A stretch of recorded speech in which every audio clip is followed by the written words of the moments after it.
तो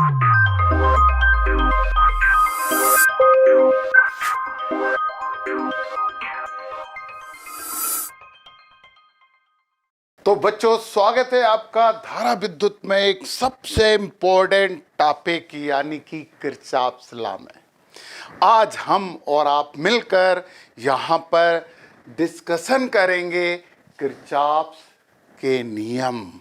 पता है, किरचॉफ का नियम केवल जटिल परिपथ के लिए होता है। जटिल परिपथ क्या होते हैं? हमने प्रतिरोधों का संयोग देखा था, संयोजन देखा था, और हमने वहां पे क्या बात की थी? हमने वहां पर पता किया था कि कौन श्रेणी क्रम में है और कौन समानांतर क्रम में है। परंतु बच्चों, कुछ ऐसे परिपथ होते हैं जिन्हें देखकर हम पता नहीं कर पाते हैं कि श्रेणी क्रम में कौन है और समांतर क्रम में कौन है। तो उसके लिए सॉल्यूशन दिया है हमें किरचॉफ ने। तो जटिल परिपथों के लिए पता है, हम यहाँ पे कुछ शब्द पढ़ेंगे, जो शब्द आपको समझ लेना है। इसके बाद किरचॉफ के दोनों नियम पढ़ने वाले हैं। तो जरा कुछ चीजें आप समझो। सबसे पहले यहाँ पे एक बात हम करते हैं, विद्युत नेटवर्क। विद्युत नेटवर्क ये चालकों का जटिल परिपथ होता है। चालकों का जटिल परिपथ। और जटिल परिपथ आप ही डिफाइन करोगे यार। जब आप परिपथ को देख के नहीं बता पा रहे हो कि कौन समांतर क्रम में है और कौन श्रेणी क्रम में है, तो आप कह देना कि ये जटिल परिपथ है। ये हमने बना के रखा हुआ है यहाँ पे, जटिल परिपथ। फिर दूसरा शब्द है यहाँ पे संधि। ये फर्स्ट हमने बात की, दूसरा है संधि। संधि को हम इंग्लिश में बोलते हैं जंक्शन। यार, ये जंक्शन वर्ड आपने रेलवे में सुना होगा कि जंक्शन है। जंक्शन का मतलब ये है कि कहीं तीसरी या चौथी लाइन उससे निकल के जा रही है। मतलब ये है कि धारा को आगे चल के दो रास्ते दिखाई पड़ते हैं। कैसे कैसे कैसे? यहाँ पे धारा चल रही है, एक बार इधर गया है और एक बार इधर गया है, ये आई। अब ये हो गया संधि। यहाँ कोई धारा आएगी तो कुछ इधर जाना है, कुछ इधर जाना है। तो मतलब यहाँ पे दो से ज्यादा चालक आपस में जुड़े होते हैं, उसे संधि कहते हैं, जंक्शन कहते हैं। बच्चों, ये है संधि। हमारे सर्किट में ये जंक्शन है। ये जंक्शन नहीं है, ये सीधा इधर ही जाएगी या इधर ही जाएगी। ये है एक रास्ता, दो रास्ता और तीन रास्ते। तीन रास्ते होते हैं। अरे तिराहा, चौराहा, पंचराहा, छहराहा, ऐसा कहीं धारा के रास्ते में आ जाए तो उसे संधि कहा जाता है। और संधि के बाद जो अगली चीज हमें यहाँ पे तीसरे नंबर की जो बात करनी है, वो है शाखा। और पता बच्चों, शाखा के साथ साथ एक और बात हम साथ साथ कर रहे हैं, वो है लूप। हिंदी में भी लूप बोलते हैं और इसे जाल भी बोल देते हैं। जाल, और सामान्यतः ये जाल बंद जाल होता है, मैश बोलते हैं इसे इंग्लिश में। तो दोनों चीजें क्यों साथ रखी हैं, लिखी हैं, दोनों चीजें क्यों साथ लिखी हैं, ये आप देखिए। ये है हमारा वो जटिल परिपथ, विद्युत नेटवर्क, जिसमें कुछ सेल लगे हुए हैं, कुछ प्रतिरोध हैं। धारा हमने अभी नहीं बताई है कि कहाँ जा रही है, कैसी धारा जा रही है। तो धारा कहाँ जाएगी, कैसी जाएगी, कितनी जाएगी, इसका मैनेजमेंट भी हमें किरचॉफ ने ही सिखाया है। तो किरचॉफ से सीखेंगे ना हम ये बात। चलिए चलिए देखिए जरा, शाखा क्या होती है। इसमें जो शाखा है ना, ऊपर वाले की बात करें तो CABD एक शाखा है और दूसरी शाखा है CEFD। अभी नहीं समझ में आया, कोई बात नहीं, मत समझो। अभी हम लूप की भी बात कर लें, फिर समझ में आएगा, ये मेरी गारंटी है। तो पता है, यहाँ पे लूप जो होगा वो है CABDC। दूसरा लूप हो जाएगा आपका CDFEC। अब थोड़ा थोड़ा समझ, लूप पूरा राउंड होके जहां से चलता वहीं आता। एक लूप ये हो गया, फर्स्ट लूप हमारा ये हो गया, और ये सेकंड लूप हो गया। यहां से यहां गया और यहां से यहां तक आ गया। ये दो लूप हो गए हमारे। ये वाला आपका फर्स्ट लूप है और ये सेकंड लूप है। बंद लूप होते हैं, जहां से चलते हैं वहीं आते हैं। अब इस जटिल परिपथ में ये तो कॉमन साइड हो गई, मतलब बीच का कंडक्टर हो गया। एक ब्रांच इधर है और एक ब्रांच इधर है, तो ब्रांच केवल CABD होगी। और नीचे की ब्रांच CEFD होगी। ये दो ब्रांचों वाला सर्किट है बच्चों, और दो ही इसमें लूप हैं। तो कुछ टर्मिनोलॉजी जिनके बारे में हमने जानकारी ली। अब बहुत सुंदर, बहुत अच्छे और इंटरेस्टिंग हम किरचॉफ के दोनों नियम पढ़ते हैं, और दोनों नियम पढ़ने के बाद हम बहुत से कैलकुलेशन, यानी कि विभिन्न ब्रांच में, विभिन्न लूपों में, विभिन्न प्रतिरोधों के सिरों पर आरोपित विभवांतर और धारा, हम सब पता करेंगे किरचॉफ के नियमों से। तो बच्चों दो नियम यहाँ पे मुख्य होते हैं। कुछ लोग किरचॉफ के 3 नियम बोलते हैं, पर अभी तीसरे नियम की बात नहीं करेंगे। हम यहाँ पे पहला पढ़ेंगे, नंबर फर्स्ट यहाँ पे होता है किरचॉफ का प्रथम नियम। और प्रथम नियम को बच्चों कहा जाता है KCL, किरचॉफ करंट लॉ। एक और नाम है किरचॉफ्स जंक्शन रूल। हम इसे ये भी बोल सकते हैं किरचॉफ का संधि नियम।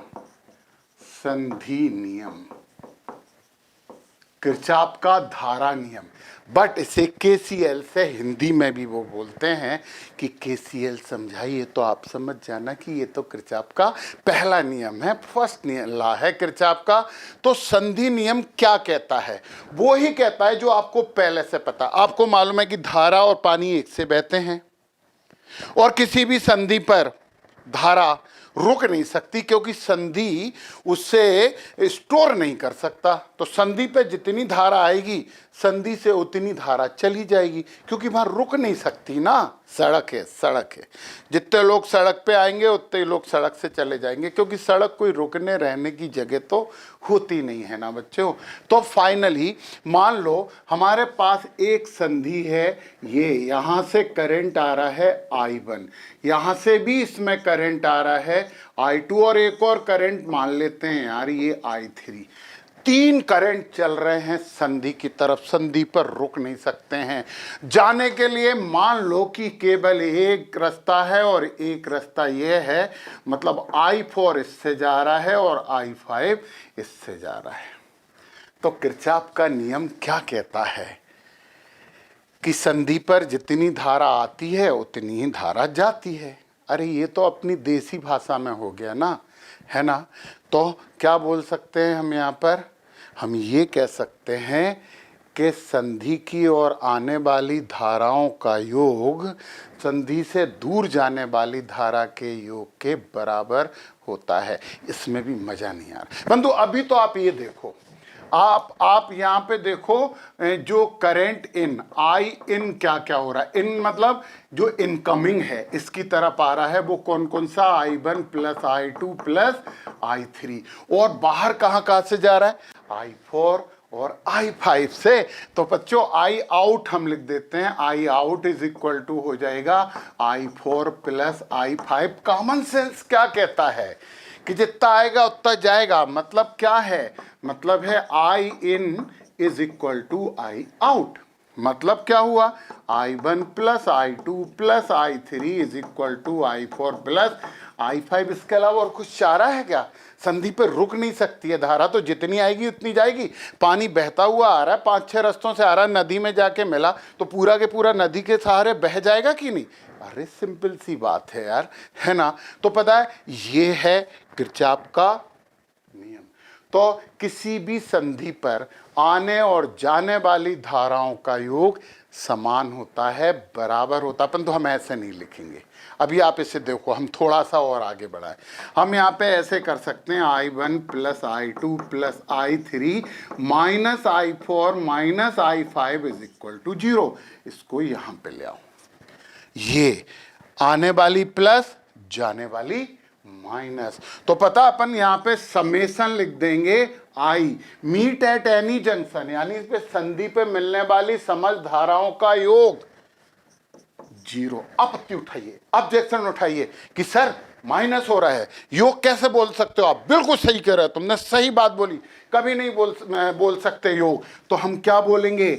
यहां पे बोलेंगे कि संधि पर मिलने वाली, समझना आपकी प्रॉब्लम सॉल्व होगी, मिलने वाली धाराओं का योग नहीं बोला जाएगा, इसे बोला जाएगा बीजगणितीय योग। क्या बोला जाएगा इसे? बीजगणितीय योग, एल्जेब्रिक सम। बीजगणितीय योग सदैव शून्य होता है। आप योग बोल दोगे ना तो गड़बड़ है, सदैव शून्य होता है। बीजगणितीय योग का मतलब भी समझ लो, क्योंकि फिर एक वर्ड यूज हो गया। तो यहां पर चिन्हों को महत्व दिया जाता है। यदि संधि की तरफ आने वाली धाराओं को धनात्मक चिन्ह दिया जाएगा तो हर हालत में जाने वालों को माइनस कहा जाएगा। यस, बीजगणितीय योग में यही होता, उचित चिन्हों के साथ। सुनना, कंफ्यूज मत होना। यदि संधि की तरफ जाने वाली को माइनस दे दो, दे दो, तो संधि से दूर जाने वाली को प्लस देना पड़ेगा। तो अंडरस्टूड है यार, ये और ये तो दोनों बराबर हैं। इसे भी तो अपन ऐसे लिख सकते हैं, summation I in is equal to summation I out.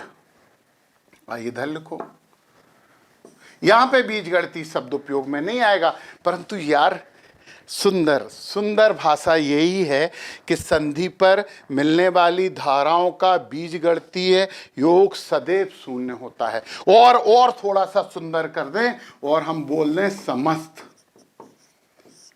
तो संधि पर मिलने वाली समस्त धाराओं का बीजगणितीय योग, फिर से बता दें, कंफ्यूजन नहीं होना चाहिए। कुछ लोग ये कहते हैं कि संधि की तरफ जाने वाली धाराओं को धन चिन्ह दिया जाता है और संधि की दूर जाने वाली धाराओं को ऋण चिन्ह दिया जाता है।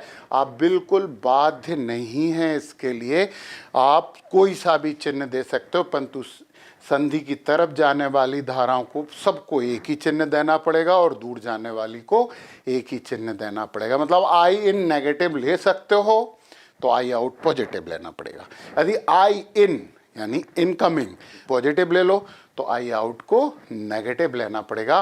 दिशा बदलेगी, चरित्र बदलेगा तो चिन्ह बदल जाएगा। ये बोलता है बीजगणितीय योग, कह देता है बीजगणितीय योग कि चिन्ह उचित लगाओ। आने वाले लोगों को धन बोल रहा है तो जाने वाले को ऋण बोलो, और यदि आने वाले को ऋण बोल रहा है तो जाने वाले को धन बोलो। आपका चरित्र अलग है तो चिन्ह अलग लगेगा।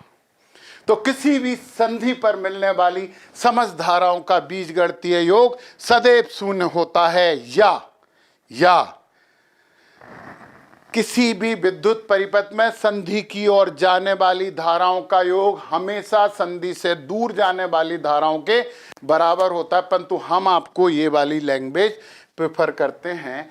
तो अंडरस्टूड है, हमें समझ में आता ही है कि आप पैसे अपने पास नहीं रखते हो, आपको 100 रुपये हमने दिए तो आप 100 रुपये खर्च कर दोगे। यार हमने 100 रुपये एक हाथ से दिए थे, आपने 10 रुपये के भटे खरीद लिए, 10 रुपये के टमाटर खरीद लिए, 10 रुपये के आलू खरीद लिए, 10 रुपये का अल्फा खरीद लिया। ऐसे कर करके आपने पूरे 100 रुपये खर्च कर दिए। कितनी सारी चीज़ों में आपने लगा दिए, परंतु जितना हमने दिया था आपने उतना खर्च कर दिया, क्योंकि आप पैसे रखते नहीं हो। तो आप रख सकते हो, परंतु यहाँ पे तो संधि पे धारा रुकती नहीं है। पता है, इसे एक और चीज कहा जा सकता है, किरचॉफ के प्रथम नियम को एक और बात कही जा सकती है, ये आवेश संरक्षण बताता है। ये आवेश संरक्षण का सिद्धांत है कि संरक्षित रहता है का सिद्धांत। Yes, principle of conservation of charge, जितना आएगा उतना जाएगा, नहीं रुकेगा। तो बच्चों, ये बहुत सिंपल सा पहला नियम था किरचॉफ का। हम यहाँ पे दो छोटे छोटे सुंदर सुंदर, जितना सरल ये नियम है उतने ही सरल इसके न्यूमेरिकल हैं, तो हम दो करते हैं। तो हम क्या करें, इसे तो मिटा दें। ये आपने नोट कर लिया होगा, आप इसे पॉज करके स्क्रीनशॉट ले सकते हो। अब एक बहुत सिंपल बच्चों वाला, फिर एक थोड़ा सा टफ बड़ों वाला, दोनों ही करने वाले हैं यहाँ पे। मान लो जंक्शन पे एक धारा आ रही है 2 एम्पियर, एक और धारा आ गई 3 एम्पियर, एक और आ गई यार ये आपकी हो गई 1 एम्पियर, और एक धारा इधर से चली गई 4 एम्पियर, और इधर से जाने वाली धारा I एम्पियर, नहीं पता। तो हम किरचॉफ के प्रथम नियम का उपयोग करेंगे और इसका आंसर दे देंगे। हाँ, दे देने का, आंसर देने का। तो संधि की तरफ जाने वाली धाराएं कौन कौन सी हो गई? ये I इनकमिंग बराबर हो जाएंगी 2 + 3 + 1 = 6 एम्पियर। I आउट गोइंग कितनी हो गई? ये हो जाएगी 4 + I, और हमें पता है I incoming = I out going, यानी 6 एम्पियर = 4 एम्पियर + I। तो I हो जाएगी 6 एम्पियर - 4 एम्पियर बराबर 2 ampere. It is your answer. ऐसे करने में प्रॉब्लम में तो सीधा लिखेंगे समेसन I = 0। संधि की तरफ जितनी धाराएं हैं सबको प्लस लिख दो। बिल्कुल ये बच्चों वाला काम नहीं करते। तो 2 एम्पियर आ रही है, प्लस 3 एम्पियर आ रही है, प्लस 1 एम्पियर आ रही है। अब जा रही है कौन सी? प्लस I एम्पियर जा रही है। प्लस प्लस कैसे लिखेंगे? जा रही है तो माइनस लिखेंगे, और जा रही है 4 एम्पियर -4 = 0। तो आंसर I = 2 एम्पियर। तो ये ज़्यादा अच्छा है ना, ये ज़्यादा अच्छा है, तो अच्छी बात करना चाहिए, है ना? हाँ जी। तो देखो अब एक और थोड़ा सा इससे ठीक, बहुत ज़्यादा इसमें स्पेशल तो नहीं होते हैं, परंतु थोड़ा सा ठीक हम करते हैं। देखिए, और इसमें भी अपन करंट मैनेजमेंट करेंगे। ये जो सर्किट बना के रखा है, ये क्या केवल हाथी के दिखने वाले दांत है? नहीं, इसका हम पूरा भरपूर उपयोग करने वाले हैं। अभी एक और न्यूमेरिकल कर लें। ऐसे देते हैं वो 2 एम्पियर, यहाँ से भी जा रही है 2 एम्पियर, ये सीधी चली गई, नहीं बताया कितना जा रही है उन्होंने। फिर आगे चल के इस तरफ इन्होंने बता दिया 1 एम्पियर, और फिर आगे चली गई, एक तरफ चली गई 1.3 एम्पियर, और एक तरफ चली गई I एम्पियर। उनने कहा हमें I बताइए कि I कितनी होगी। चलो हम I बताते हैं। तो बेटा एक जंक्शन तो ये है, 2 एम्पियर और 2 एम्पियर दोनों आएंगी, तो इससे कितनी जाएंगी? 4 एम्पियर। सीधा ही करो ना, 2 एम्पियर और 2 एम्पियर कितनी पहुंच गई? 4 एम्पियर। अब यार यहाँ पे आई 4 एम्पियर में से 1 एम्पियर इधर चली गई, तो यहाँ पे कितना जाएगा? 4 - 1 बराबर 3 एम्पियर। थोड़ा ऊपर लिख दें, हाँ ऐसे लिखते हैं 4, ये 4 आ रही थी, 1 एम्पियर इस दिशा में चली गई, इधर कितनी जाएगी? 4 - 1 बराबर 3 एम्पियर। तो यहाँ 3 एम्पियर आ रही है, आ रही है कितनी? 3 एम्पियर। जा रही कितनी? 1.3 एम्पियर और I एम्पियर। चलो कर दो ना, 3 - 1.3 और -I = 0। ये आने वाली जाने वाली को हमने यहाँ पे माइनस साइन दे दिया है। यस, माइनस साइन दे दिया है। तो ये आ गई I बराबर 1.7 एम्पियर आंसर। अरे ये प्रश्न नीट का प्रश्न है, नीट में आया था आज से 5-6 साल पहले। ये ऐसा टाइम पास फ्री के 4 नंबर। यस। तो बच्चों हमने KCL पढ़ा, किरचॉफ का प्रथम नियम हमने पढ़ लिया है। अब हम बात करेंगे बहुत अच्छा, बहुत मजेदार, सिंपल किरचॉफ का दूसरा नियम। यार दूसरा नियम आपको पहले से ही आता है। यस, मैं कह रहा हूं कि दूसरा नियम आपको पहले से ही आता है। आप बोलोगे सर हमने दूसरी जगह से पढ़ लिया क्या? इसलिए नहीं, आपने हमसे ही पढ़ा है, हमारा वीडियो डला है, बस वहां पे बोला नहीं गया है कि आप किरचॉफ का दूसरा नियम है, पर नियम कायदे कानून तो वो ही होंगे।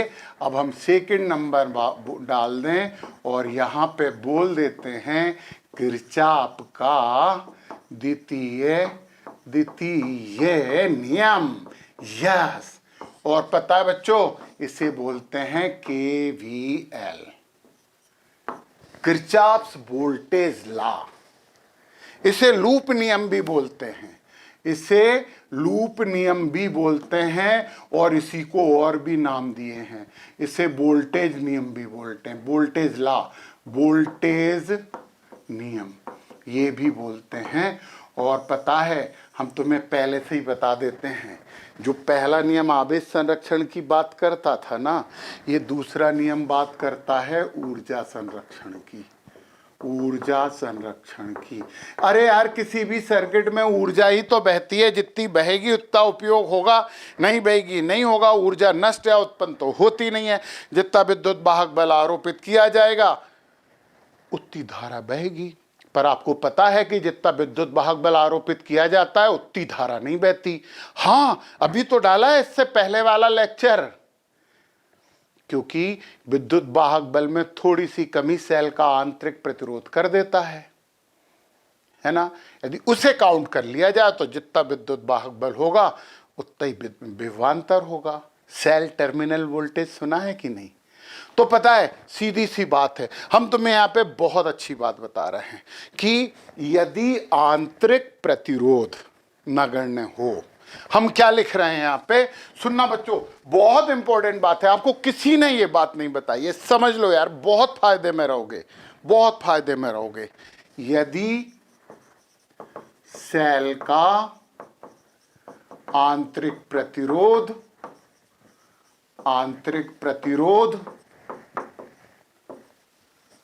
नगण्य हो मतलब बहुत ही कम हो, हम उससे कैलकुलेट बिल्कुल भी नहीं कर पा रहे हैं, तो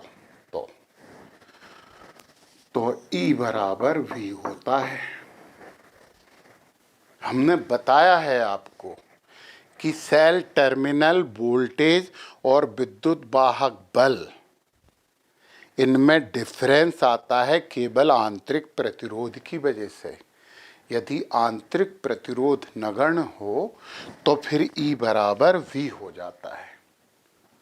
और एक और बात बता दें, एक और बात सुन लो कि यहाँ पे यदि हम आंतरिक प्रतिरोध भी मुख्य प्रतिरोध में जोड़ दें तो भी E बराबर V हो जाता है बच्चों। परंतु बाहरी परिपथ की धारा की बात करते हैं, क्योंकि आउटपुट हमें कहाँ से मिलता है। यार, तुम मन में ही गाना गाते रहो, हम सुन लेंगे, हम खुश होंगे कि कितना अच्छा गा रहा है यार, क्योंकि तुम मन में गा रहे हो ना। तो सेल के अंदर का प्रतिरोध सेल की आंतरिक समस्या है, और वो आंतरिक समस्या क्या करती है, वो आंतरिक समस्या बाहर थोड़ा सा कम प्रभाव डालने देती है। इसीलिए तो ईएमएफ सेल टर्मिनल वोल्टेज से हमेशा बड़ा होता है जब हम आप चार्ज ले रहे होते हैं तब। और यदि इसके बारे में आपको दुविधा है, थोड़ी सी समस्या है, तो इससे जस्ट पहले वाला लेक्चर देखो बच्चों, बहुत मज़ेदार है, बहुत मज़ा आएगा। तो पता है, यदि सेल का आंतरिक प्रतिरोध नगण्य है तो ई यानी ईएमएफ बराबर विभवांतर। हम ऐसे भी लिख सकते हैं E is equal to I R. I बराबर क्या है, आई आर कैपिटल आर लिखेंगे अपन। चलो, आई बराबर है परिपथ में प्रवाहित धारा, आर बराबर है परिपथ का प्रतिरोध। यार सरल है, आप इसे एक्सेप्ट करो, आप इसे स्वीकार करो। E is equal to I R, और आई आर तो V होता है ना, ओम का नियम है। यस, यही है। इसी को ऐसे भी तो लिख सकते हैं, आई आर बराबर E।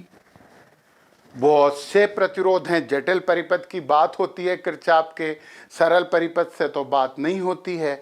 अलग अलग ब्रांचेज हों तो पता है ऐसा बोल देते हैं वो, I1 R1 plus I2 R2 plus I3 R3 is equal to E1 plus E2 plus E3, और यहाँ पे प्लस माइनस कर दो, क्योंकि ये कुछ सपोर्ट में होती हैं, कुछ आपके विरोध में होती हैं।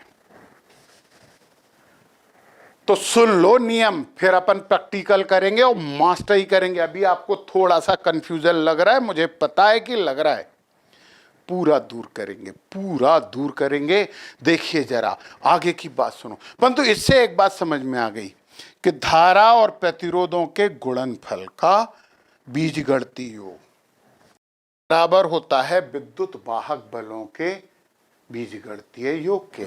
अपन इससे ये भी लिख सकते हैं ना, V1 plus minus V2 plus या माइनस कोई एक आएगा, plus minus V3 is equal to E1 plus minus E2 plus minus E3।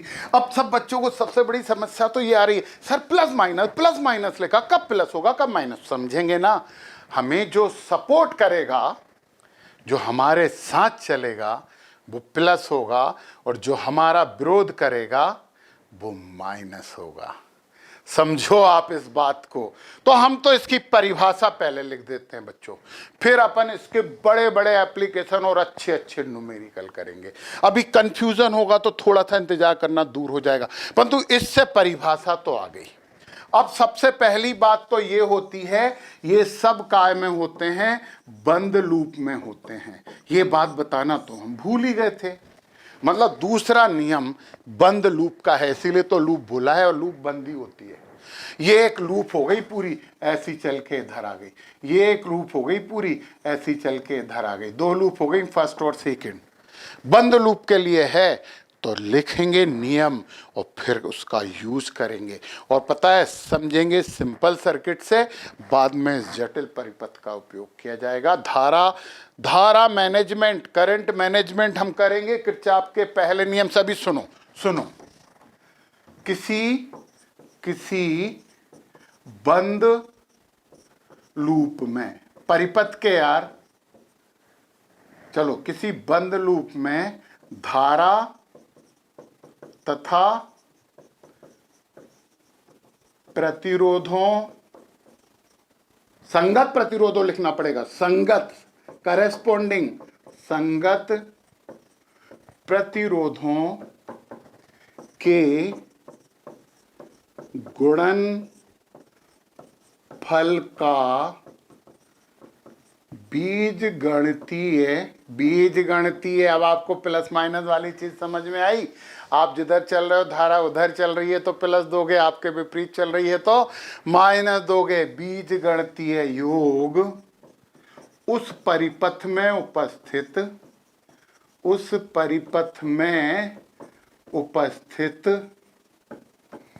विद्युत वाहक बलों के बीजगणितीय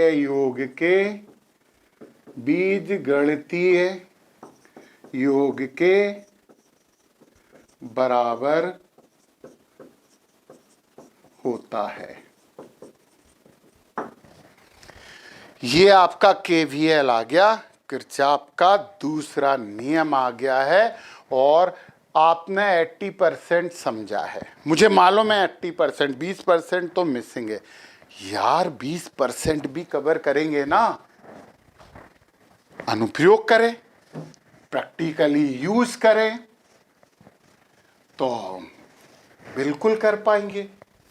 देखो सरल सर्किट बना रहे हैं, हमने फिर से बोला है कि जो आपका जो किरचॉफ का नियम है ना, वो जटिल परिपथों के लिए है, परंतु समझने के लिए एक सरल परिपथ की बात करते हैं कि हमारे पास एक परिपथ है, इसमें प्रतिरोध लगा है R और सेल लगा है ये, और यहाँ पे ये सेल कीमी नहीं लगाई अपन ने, इसका विद्युत वाहक बल है E, धारा प्रवाहित हो रही है R, और इसका जो आंतरिक प्रतिरोध है,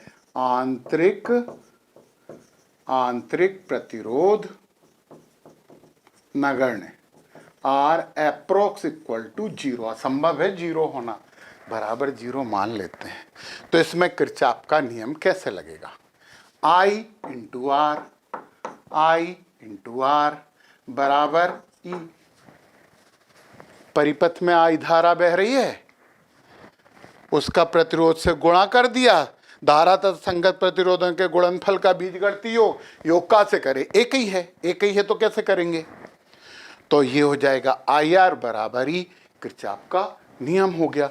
अच्छा अपन थोड़ा सा और बढ़ा दो इसे, R1 कर दो, एक और प्रतिरोध लगा दिया R2। अब देखो आप, धारा तो आई जा रही है तो इसमें से भी आई जाएगी, बिल्कुल जाएगी, है ना।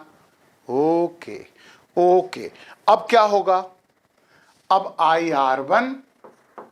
IR1 प्लस IR2 पूरे प्रतिरोध ले लिए, धारा का सब में गुणा हो गया, बराबर सेल में विद्युत वाहक बल 1 है, बराबर E लिख दिया।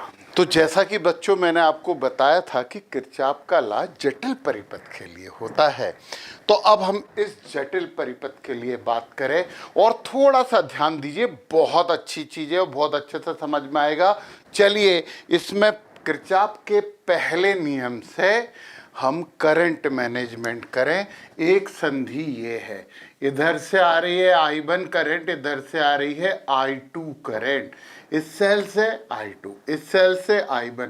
जब यहाँ जाएगी तो यहाँ कितनी करंट होगी, I1 प्लस I2। अंडरस्टूड है यार, हमारा इसी संधि से काम चल जाएगा, और जब यहाँ आएगी तो I2 इधर आ जाएगी और I1 इधर चली जाएगी। चलो बढ़ा देते हैं, इधर आई तो इधर से क्या आई, I1 प्लस I2, तो I2 तो इधर आ जाएगी और I1 इधर चली जाएगी। जैसा कि मैं आपको पहले बता चुका हूं कि किसी सेल से जितनी करंट बाहर निकलती है उस सेल में उतनी ही करंट माइनस इलेक्ट्रोड पर अंदर की ओर आती है। चलो, अब हमने जैसे कि पहले भी ये बात कर चुके हैं कि ये जो सर्किट है जटिल सर्किट है यार, बिल्कुल ठीक है। अब इसमें हमारे पास दो लूप हो गए, एक ऊपर वाला और एक नीचे वाला।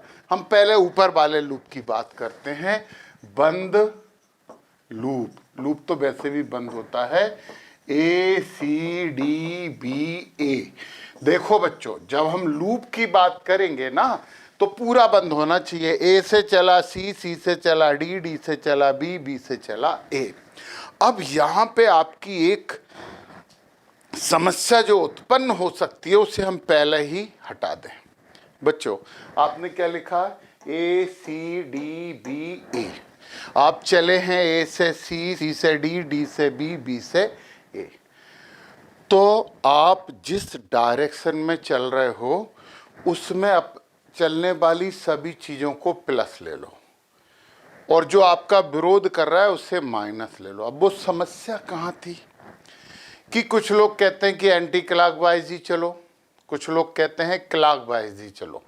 कुछ नहीं बच्चों, आपने जो लूप लिखा है ACDBA, इसका मतलब है कि आप चल रहे हो A से C, C से D, D से B, B से A। बिल्कुल जो आपने लूप लिखा पूरा लूप लिखना पड़ेगा, क्लोज करना पड़ेगा।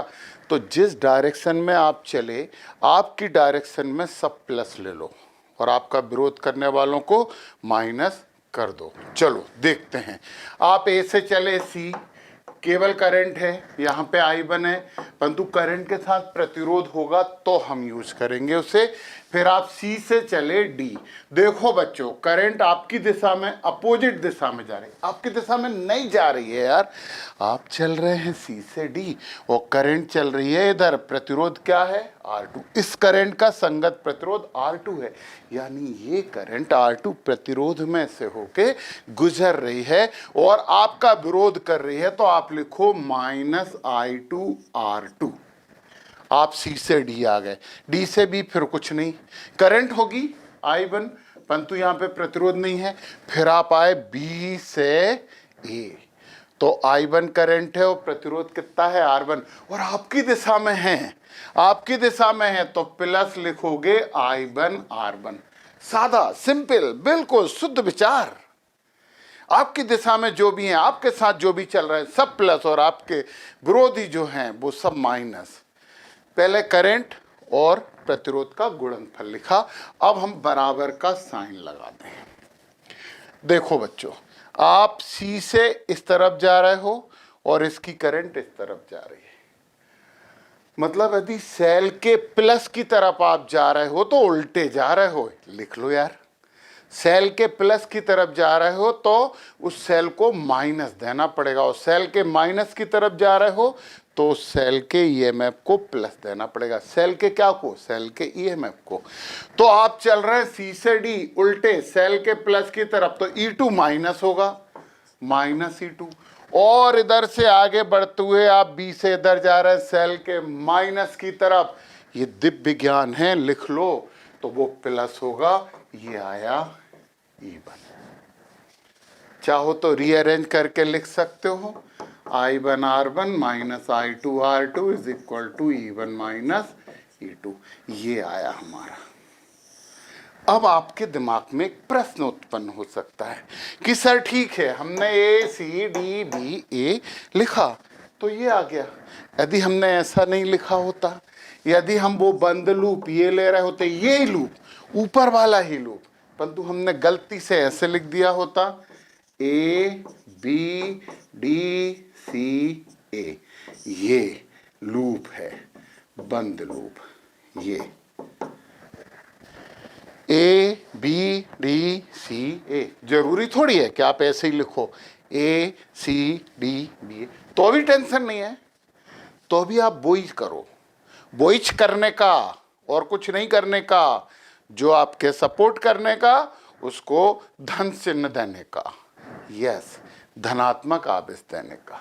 ओके, रगड़ा रफड़ा नहीं करने का, जो आपके पक्ष में है उसे धनात्मक चिन्ह देने का, आपके विरोध को ऋणात्मक चिन्ह देने का, सब विरोधियों को माइनस कर दो और सेल के धन की तरफ चलो तो सेल का विद्युत वाहक बल माइनस होगा, और सेल के ऋण की तरफ चलो तो सेल का विद्युत वाहक बल धनात्मक होगा, क्योंकि धन से ऋण की तरफ जाती है धारा की दिशा, ऋण की तरफ होती, तो आप ऋण की तरफ जा रहे हो तो धारा की दिशा में जा रहे हो। चलो आप करो A से B, चलो ये लिखा ना A to B, ये I1 आपका विरोध कर रही है, R1 उसका प्रतिरोध है।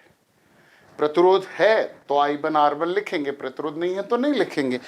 तो आपका विरोधी हो गया, माइनस I1 R1 हो गया। हो या प्लस आया था सर, गड़बड़ हो रही है, देखते हैं, थोड़ा सा रुक जाओ, थोड़ा सा इंतजार करिए।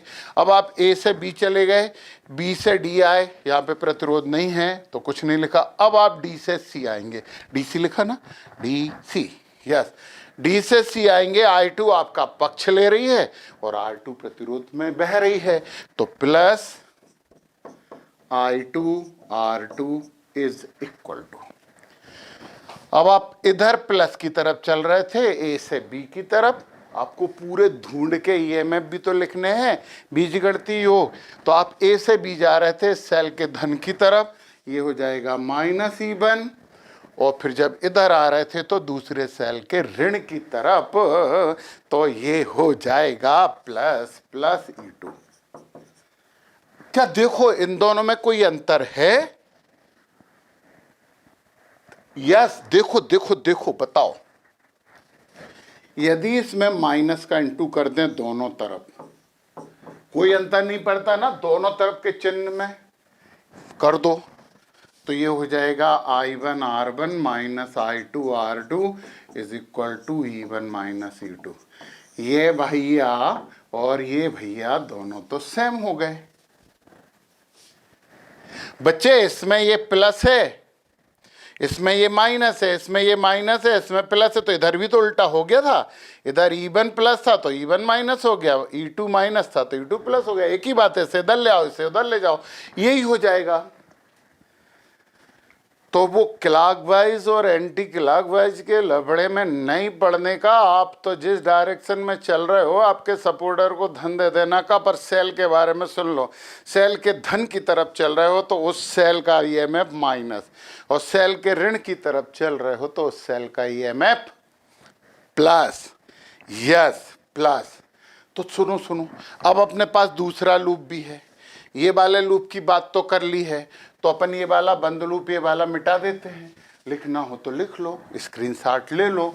चलो अब हम दूसरे लूप की बात कर रहे हैं, ये बात मिटा दी। तो किरचॉफ का नियम कितना सिंपल, सादा सीधा सरल सा नियम है, चलते जाओ देखते जाओ, करंट कहीं प्रतिरोध में बह रही है तो करंट और प्रतिरोध का गुणा कर दो, आपके पक्ष को धन दे दो, विपक्ष को ऋण दे दो। अब अपन लूप ले रहे हैं, हम लिख रहे हैं बंद जाल, जाल भी कहते हैं इसे, बंद जाल CEFDC। सी ई एफ डी सी बंद हो गया, सी से चले थे, सी पे ही आ गए। देखो देखो देखो, चलो सी से डी ई चलो, कुछ नहीं, I1 प्लस I2, परंतु यहाँ कोई प्रतिरोध नहीं है।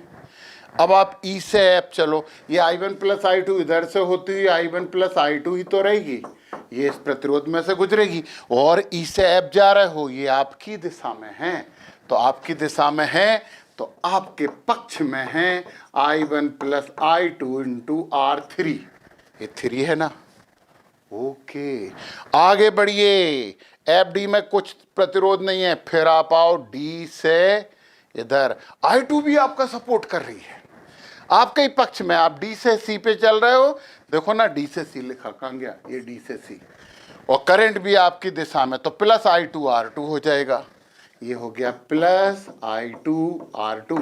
हमने पूरी धारा लिख ली, एक राउंड आप धारा लिखने, धारा और प्रतिरोध का गुणनफल लिखने के लिए लगा दो, और दूसरा राउंड ईएमएफ के लिए लगाओ, तो आप सी से ई चले, ई से एफ चले, यहाँ पे सेल है ही नहीं, एफ से डी चले, यहाँ पे भी सेल नहीं है, डी से इधर चले, और ये आप ऋण की तरफ जा रहे हो, ई2 वाले ईएमएफ वाले सेल की तरफ, ऋण की तरफ, तो ये प्लस हो जाएगा, इज इक्वल टू ई2। तो बच्चों ये है, देखिए आपको सिंपल सा तरीका बताया है, इसे फॉलो करो, ये कभी गलत नहीं हो सकता और कभी कंफ्यूजन भी नहीं हो सकता, और ये जबरन दिमाग में रखोगे कि क्लॉकवाइज धारा बहा दो या एंटी क्लॉकवाइज बहा दो फिर करो, तो बेवकूफ़ बन जाओगे। आपने तो जो पूरा बंद लिखो, आप तो यहाँ से शुरू कर दो, D F E C D, तो भी आपके पक्ष वालों को प्लस, विपक्ष वालों को माइनस दे दो, एक बार देख लो। हम यहाँ से चले, हम चले D F E C D, जहाँ से चलेंगे वहीं पहुँचेंगे, डी से एफ चले, यहाँ पे प्रतिरोध नहीं था, एफ से इधर चले, आपके विरोधी हो गए, करंट इधर जा रही है, हम उल्टे आ रहे हैं, हम एफ से ई आ रहे हैं, तो minus I1 plus I2 into R3, और जब इधर आए तो ये भी करंट आपका विरोध कर रही है, तो ये हो जाएगा माइनस I2 और R2 बराबर, और आप सेल के भी धन तरफ जा रहे हैं, तो माइनस हो गया E2। लो, सब में माइनस से गुणा कर दो, तो क्या हो जाएगा I1 plus I2, R3 plus I2 plus R2 is equal to E2। Same, बिल्कुल सेम, बिल्कुल बराबर। तो बच्चों ये था जटिल परिपथ के लिए किरचॉफ का दूसरा नियम। तो आप किरचॉफ के प्रथम नियम से धारा का मैनेजमेंट कर पाओगे, और दूसरे नियम से आप विभवांतर, ईएमएफ और विभिन्न जो इसकी ब्रांचेज होंगी, शाखाएं होंगी, उसमें बहने वाली धाराएं निकाल लो। और क्या चाहिए, जो ही चाहिए तो जो ले आए, है ना। तो फिर एक काम करें, तो फिर अपन एक काम करत हैं कि जाक से संबंधित कछु न्यूमेरिकल कर लेते हैं, करें। चलो पहलो न्यूमेरिकल। आवाज नहीं आ रही क्योंकि हम बोल नहीं रहे थे।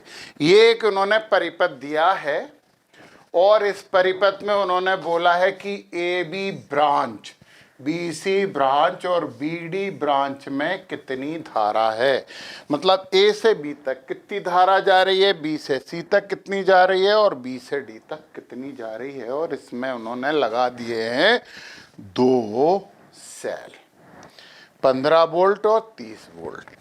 अब करंट मैनेजमेंट, धारा कहाँ से कितनी जा रही है। मान लो 15 वोल्ट से करंट निकल रही है I1, तो यहाँ पे भी I1 रहेगी, और बच्चों यहाँ पे ये आएगी I1। अब संधि आ गई तो रुक जाओ, इससे जो धारा बह रही है वो है I2, तो यहाँ पे भी वो I2 ही बहती हुई, यहाँ संधि आ गई, I2 हो गई। अब ये आने वाली धारा I1 और I2 है, तो ये पूरी के पूरी यहाँ से निकलेंगी, तो इसमें I1 प्लस I2 हो जाएगा। यहाँ तक भी I1 प्लस I2 आएगा, और इससे I1 गई थी तो इधर I1 आ जाएगी, और ये I2 इस तरफ आ जाएगी। ये सिंपल सी कहानी थी। तो हमारी ये कहानी धारा वाली तो खत्म हो गई। अब दूसरी चीज देखो, एक बंद लूप ये बन गया, एक बंद लूप ये बन गया। बच्चों एक सिंपल सी बात है, जितनी अज्ञात राशियां हैं ना उतने लूप बन सकते हैं, नहीं बनेंगे तो अपन संधि उपयोग में ले लेंगे, हम इसकी बात कर सकते थे, परंतु इसमें तो हम नहीं दिया है ना I1 प्लस I2। तो आपका लूप फर्स्ट है, ये वाला लूप फर्स्ट है और ये वाला लूप आपका सेकंड है। आप पहला लूप ले लो, तो फर्स्ट लूप कौन सा ले लिया हमने, A B D और A, इसे कुछ नाम नहीं दिया तो D और A इधर आ गए, तो ठीक है कोई प्रॉब्लम नहीं है।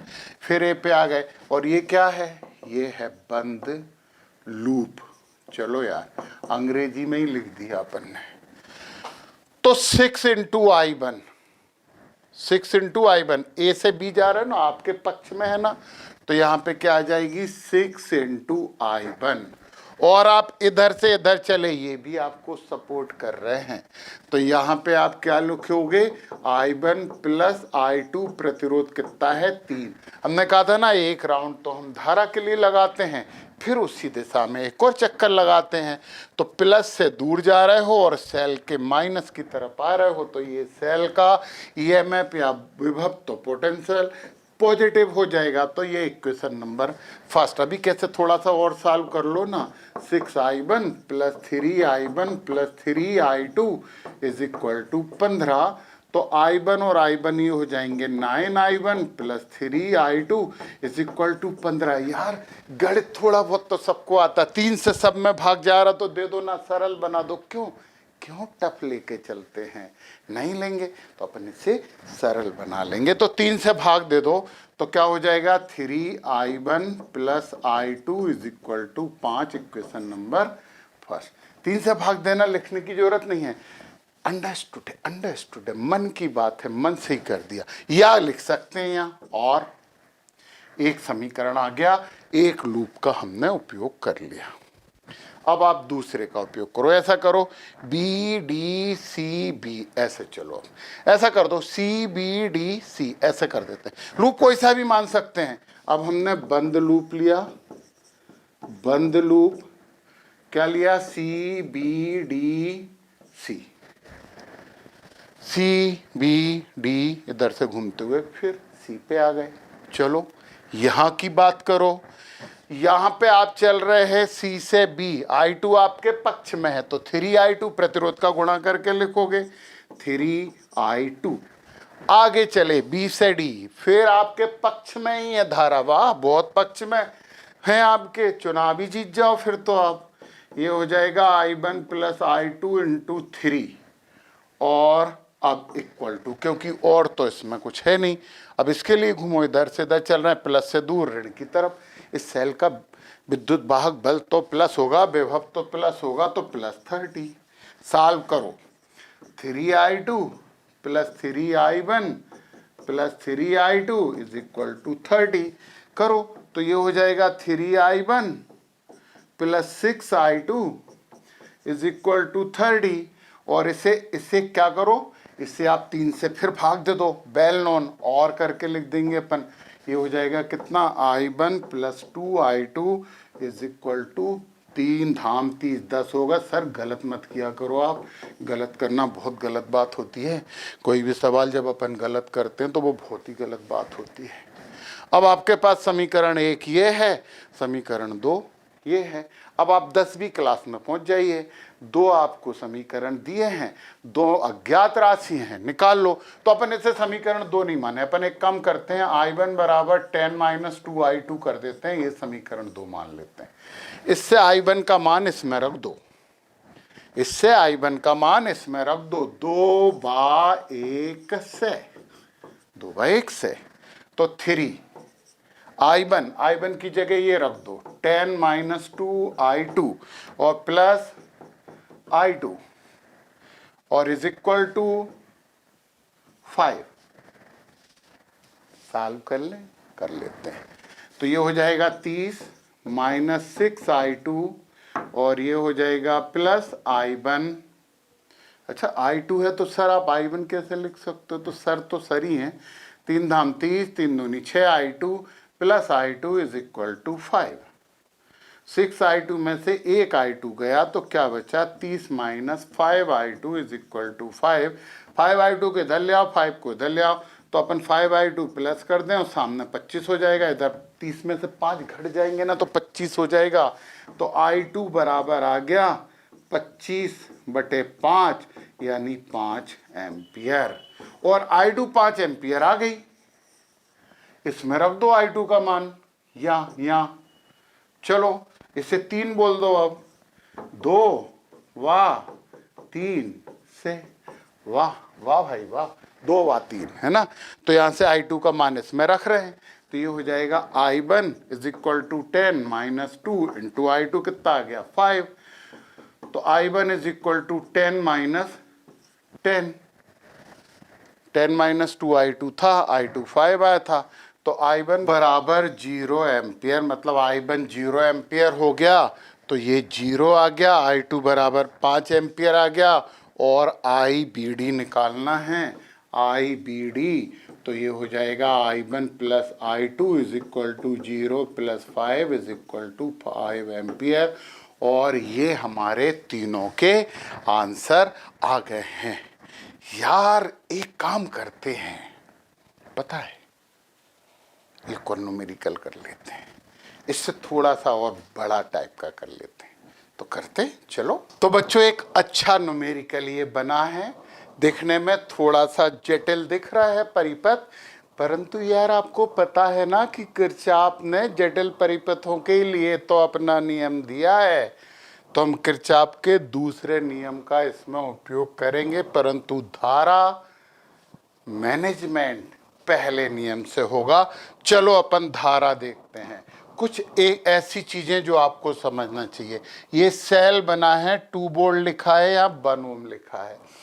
1 ओम सेल का आंतरिक प्रतिरोध है, तो हमारे सर्किट का प्रतिरोध माना जाएगा। ऐसे ही नीचे यहाँ पे दिया हुआ है 1 वोल्ट और 2 ओम, मतलब इस सेल का आंतरिक प्रतिरोध 2 ओम है, जो कि हमारे परिपथ में ही काम करने वाला है। अब सबसे इम्पोर्टेंट पार्ट इसका ये है कि हम धारा मैनेजमेंट करें, धारा कहाँ से कैसी जा रही है। और पता है पूछा क्या है, अभी तो तुम्हें बताई नहीं हमने, इनने पूछा क्या है सुन लो। AB में कितनी धारा, BC में कितनी धारा है ना, AD में कितनी धारा है, DC में कितनी धारा है, मतलब धारा बतानी है। इनने पूछा हमसे ये है कि आप IAB बताओ, फिर उन्होंने सेकंड नंबर बोला IBC बताओ, ऐसे BC ऐसे नहीं लिखते, ऐसे लिखते हैं IBC कितना है, फिर उन्होंने बोला IAD कितना है, ओके, फिर उन्होंने बोला कि IDC कितना है, बहुत है यार। फिर उन्होंने एक और पूछ लिया, चलो IBD कितना है। तो हम सब पता करते हैं, एक एक बात पता करेंगे, जो पूछा है वो बताएंगे। अब सुनो सुनो, हम ये सेल से धारा बहाते हैं, यहाँ पे हमारी धारा गई I1, B पे आई, संधि है ना, संधि पे 2 रास्ताएं हैं, तो कुछ धारा इधर जाएगी, ये थोड़ा सा मिट गया, इसे जरा अपन बना दें। कुछ धारा जाएगी किस तरफ, इस तरफ, और कुछ धारा इधर जाएगी। चलो अपन इधर मान लेते हैं कि इधर जो धारा है वो I2 चली गई, तो इधर कितनी होगी, I1 में से I2 इधर चली गई, तो यहाँ पे I1 - I2 होगी किरचॉफ के प्रथम नियम से। तो यहाँ पे हो जाएगी धारा I1 - I2।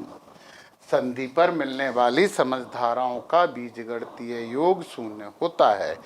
तो देख लो, संधि की तरफ I1 जा रहा है, दूर जा रहा है I2।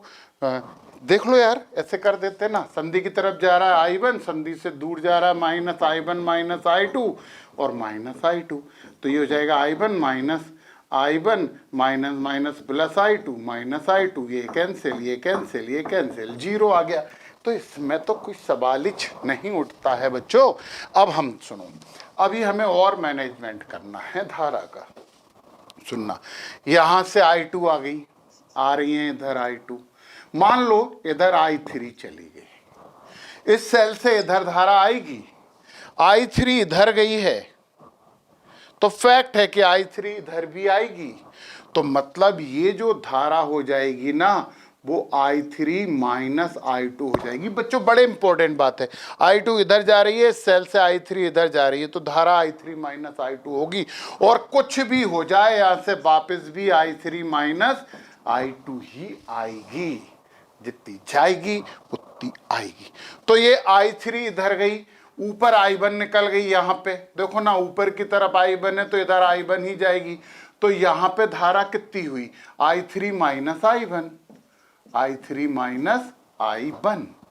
ओके, I1 ये जब यहां पे आएगी तो सिंपल सी बात है बच्चों कि हमारे पास I3 माइनस I1 और ये भी आपकी आ रही है I1 माइनस I2, और यहाँ पे तो I3 माइनस I2 जाएगी ही।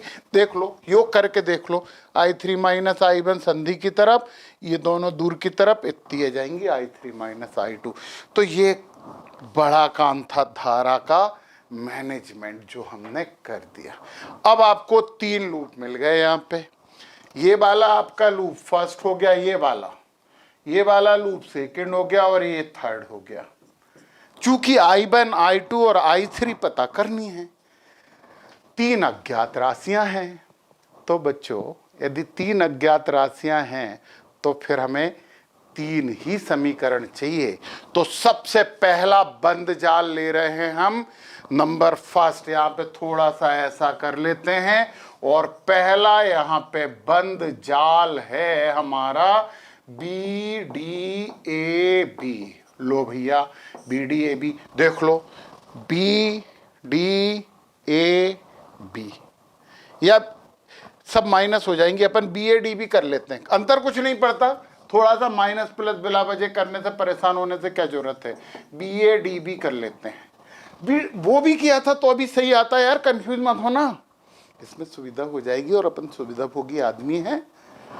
तो BADB हो गया, ये है BADB, ये हमारा फर्स्ट जाल है, ये फर्स्ट हम ऐसे ही लिख दे रहे हैं। चलो, आपकी दिशा में प्लस, आपके विरोध में माइनस। चलो, B से चले A, 1 ओम प्रतिरोध, धारा I2, तो यहां पे क्या हो जाएगा, 1 इंटू I2। B से A आ गए, अब इस तरफ चले, 2 इंटू I3, आपके इस पक्ष में है, आपके साथ है, तो ये हो जाएगा प्लस 2I3। अब आप ऊपर जाएंगे तो I1 है और इसका आंतरिक प्रतिरोध 1 है, तो 1I1 करना पड़ेगा, क्योंकि ये परिपथ का प्रतिरोध हो जाएगा ना, तो ये हो जाएगा 1I1, यानी plus 1I1 is equal to, चूंकि आप इधर माइनस की तरफ जा रहे हो, प्लस से दूर जा रहे हैं, तो ये इसका 2 वोल्ट है, वो प्लस आ जाएगा 2 वोल्ट। तो सॉल्व कर लो यार, I1 पहले लिख दो, प्लस I2 लिख दो, प्लस 2I3 लिख दो, इज इक्वल टू 2।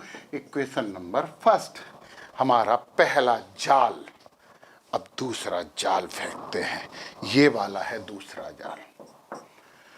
तो हम यहाँ पे लेते हैं BCDB, BCDB, फिर से बोले सर बोर हो गए।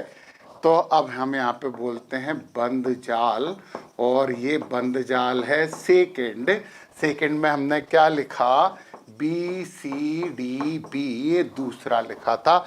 B से चलो C की तरफ, I1 माइनस I2 इंटू 1, ये आपके पक्ष में है तो प्लस होगा, तो यहाँ पे हो जाएगा 1 into I1 minus I2। Okay, अब आप इधर चलो तो ये विरोधी हो गया, रेजिस्टेंस 2 है, धारा है 2I3 माइनस I1, तो ये हो जाएगा minus 2I3 minus I1, 2I3 minus I1।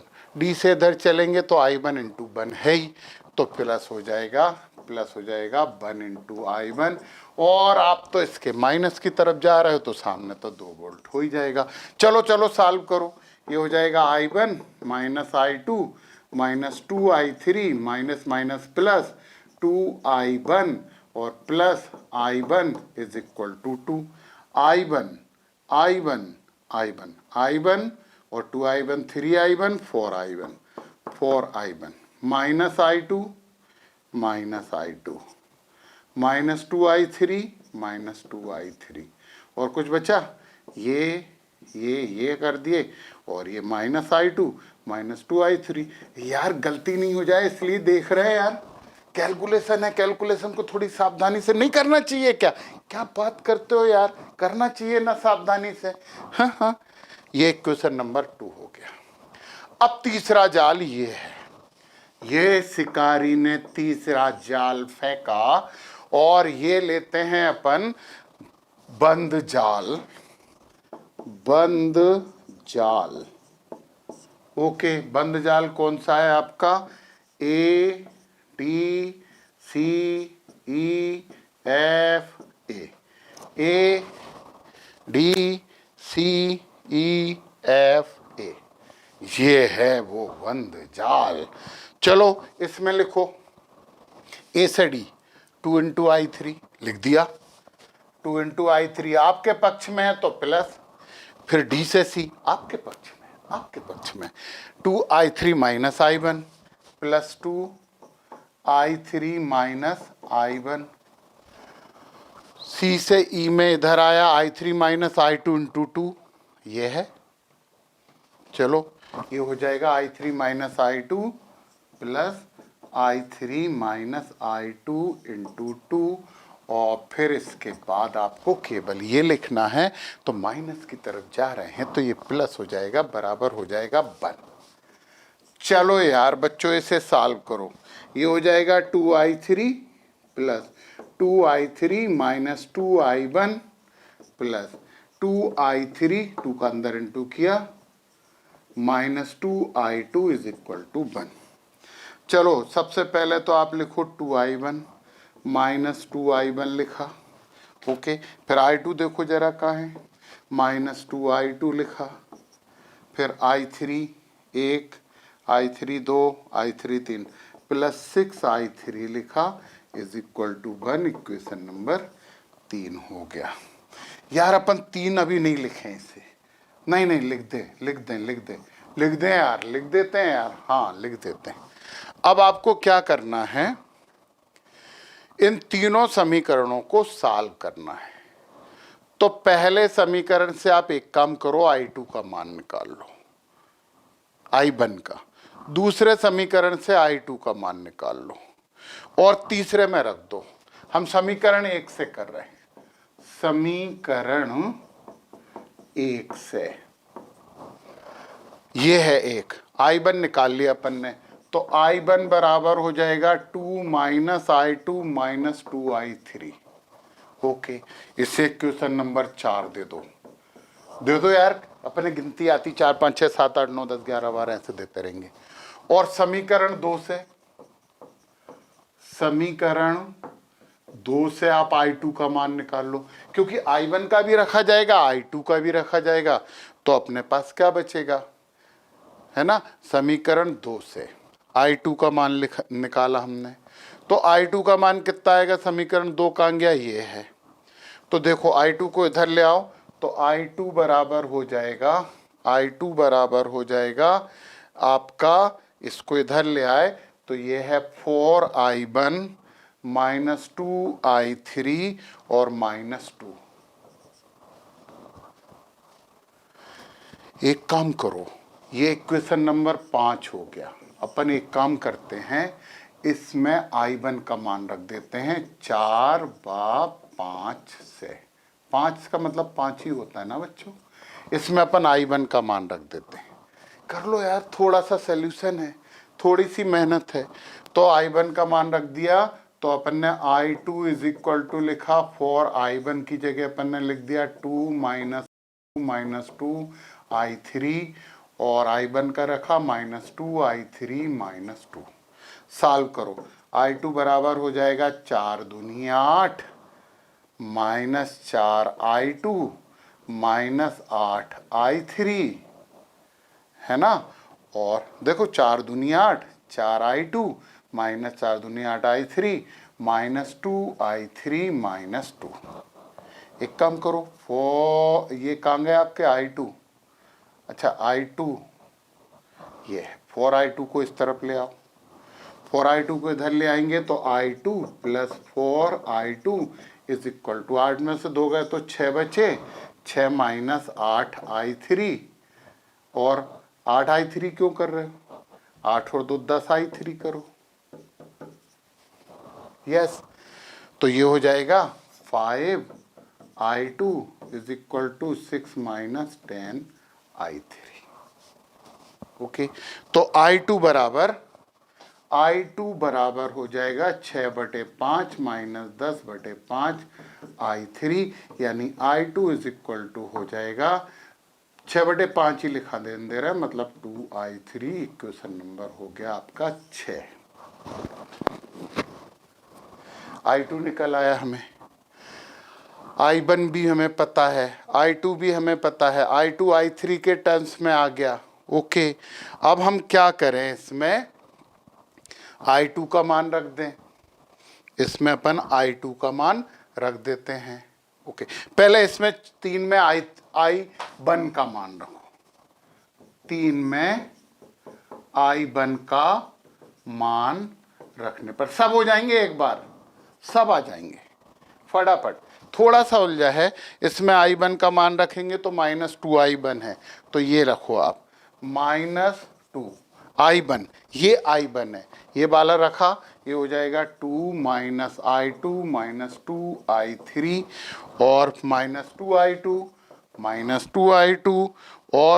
और क्या हो जाएगा, plus 6I3 is equal to 1।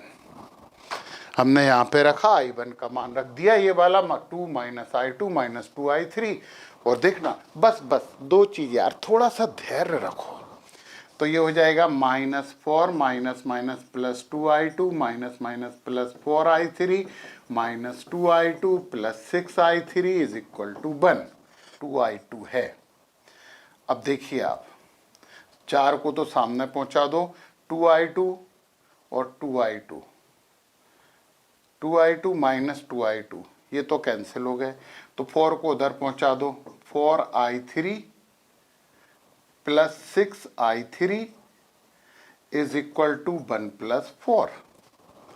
2I2 minus 2 minus minus plus हो जाएगा 2I3 माइनस माइनस प्लस हो जाएगा 4I3, 2I2 ये है ही -2I2, तो ये आपका हो जाएगा 10I3 इज इक्वल टू 5, या I3 इज इक्वल टू हो जाएगा 5/10, यानी 5/10 ही लिखा रहने दो, यानी बराबर हो जाएगा 1/2 एम्पियर। I3 आ गया, टेंशन खत्म हो गया। अब I3 यहां पे रख दो, फ्रॉम 4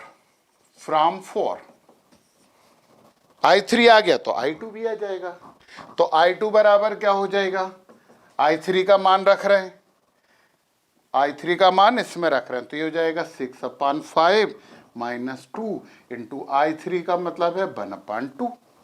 तो चलो बच्चों, इतनी जगह में निकाल लेंगे यार अपन।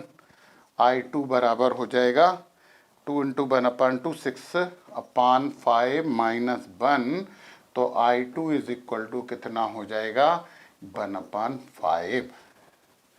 तो I2 1/5 ही लिखा रहने दो। I2 आ गया, तो वो I2 का मान अपन I3 भी निकाल लिया, और यार I2 और I3 का मान रख दो किसी भी समीकरण में, जैसे कि अपन इसमें भी रख सकते हैं। I2 और I3 का मान 4, हम 4 से यूज कर रहे हैं, 4 यूज कर रहे हैं यार। इधर का एक काम करो, ये वाली चीज हम मिटा रहे हैं, ये वाली चीज मिटा रहे हैं, जल्दी से, थोड़ी सी बात है बस, ये वाला हमने मिटा दिया। अब इतनी देर में आपने पॉज करके लिख लिया होगा। अब सुनो, हमारे पास I2 बराबर कितना आया, I2 बराबर आया 1/5 एम्पियर, 1/5 एम्पियर। I3 कितना आया, I3 हम ला चुके हैं, यस I3 बराबर 1/2 ampere, 1/2 ampere. Equation number 4, from 4, मतलब हम क्या कर रहे हैं, 4 में ये दोनों मान रख दो। I1 बराबर हो जाएगा 2 माइनस I2 मतलब 1/5 माइनस 2 इंटू I3 मतलब 1/2। Okay, I1 is equal to 2 minus 1/5 minus 1, तो I1 इज इक्वल टू कितना हो जाएगा, माइनस बन गया तो 1 माइनस 1/5, तो I1 इज इक्वल टू कितना हो जाएगा 5 minus 1/5 is equal to 4/5 is equal to 4/5 ही लिख दो, एम्पियर। चलो बच्चों, ये I1 भी निकल गई, I2 भी निकल गई और I3 भी निकल गई है। अब देखो आप, इनने पूछा क्या है, AB में कितना होगा, BC में कितना होगा, AD में कितना होगा, DC में कितना होगा। अब जो जो इनने पूछा है वो सब बातें हम इन्हें बताने वाले हैं और अच्छे से ही बताने वाले हैं। तो ये हमारे पूरे मान आ गए। देखो तो IAB में कितनी धारा बह रही है, देखो देखो देखो, सावधानी से देखो। अब तो हो गया है यार, रिलैक्स मोड में जाओ, टेंशन काहे के लिए बनाते हो। थोड़ा सा कैलकुलेशन 12 क्लास का होता है क्या? अरे ये कैलकुलेशन तो 10th का था, तो इसमें बोर नहीं हो सकते यार। सर हो रहे हैं तो कोई बात नहीं, हो रहा है तो गलत बात है, उससे दूर करो बोरियत। चलो, हमें IAB निकालना है। IAB में बताओ, I2 जा रही है, IAB का मतलब है I2, और I2 कितना है आपका 1/5 एम्पियर। चाहो तो आप 0.2 एम्पियर भी लिख सकते हो। IAB निकाल ली। चलो, इनने जो पूछा था एक बता दिया, फिर पूछा है IBC बराबर कितना है, I1 माइनस I2 है। IBC मतलब I1 माइनस I2 है, ये हो जाएगा I1 माइनस I2। I1 कितना है, I1 है 4/5, I2 कितना है 1/5, minus 1/5 is equal to 5 ampere, LCM ले लिया 3/5 आ गया, तो 0.6 एम्पियर। IBC आ गया। अब आपको निकालना है IAD। AD ढूंढो कहाँ है, AD में तो 3 है, बराबर I3 है, और I3 तो हमें दिया है 1/2 एम्पियर, 0.5 एम्पियर। कितने जल्दी आ रहा है, फटाफट आ रहा है। थोड़ा सा कैलकुलेशन था, 12 का था क्या, 10th का था। अब और क्या निकालना, IAD के बाद IDC निकालो। IDC, DC देखो कहाँ है, DC में I3 माइनस I1 है, तो ये हो जाएगा I3 माइनस I1। I3 कितनी है 1/2 एम्पियर, एम्पियर मत लिखो, माइनस I1 कितना है, I1 है 4/5, 10 आपने लघुत्तम ले लिया, ये आ गया 5 माइनस 8, तो बराबर हो जाएगा -3/10 एम्पियर। माइनस आ गया ना, I3 माइनस I1 है ना, I3 माइनस I1। I3 कितना है आपका, I3 बराबर 1/2 है और I1 बराबर 4/5 है। चलो, एक और पूछा IBD भी बता ही दो, क्या बिगड़ रहा है अपना, इतना सारा किया है तो थोड़ा सा क्यों। BD तो I1 है, ये तो है I1, और I1 का मतलब होता है बच्चों 4/5 एम्पियर, मतलब 0.8 एम्पियर। तो थोड़ा सा कैलकुलेशन बड़ा हो गया था, तो उसे उसका बुरा मत मानना यार, वो 10th क्लास का था। तो बच्चों, ऐसे हैं हमारे किरचॉफ लॉ, और पता किरचॉफ के लॉ पे आधारित और भी हम न्यूमेरिकल करेंगे, अभी तो पूरे नहीं हुए हैं। तो फिर हम ये लेक्चर खत्म क्यों करें, हम जरा व्हीटस्टोन ब्रिज पढ़ लें, फिर वो प्रतिरोधों का संयोग, व्हीटस्टोन ब्रिज और किरचॉफ लॉ, तीनों को मिला के जब न्यूमेरिकल करेंगे तो मजा आ जाएगा। चलिए इंतजार करते हैं उस लेक्चर का, तब तक के लिए नमस्कार, best of luck, thank you.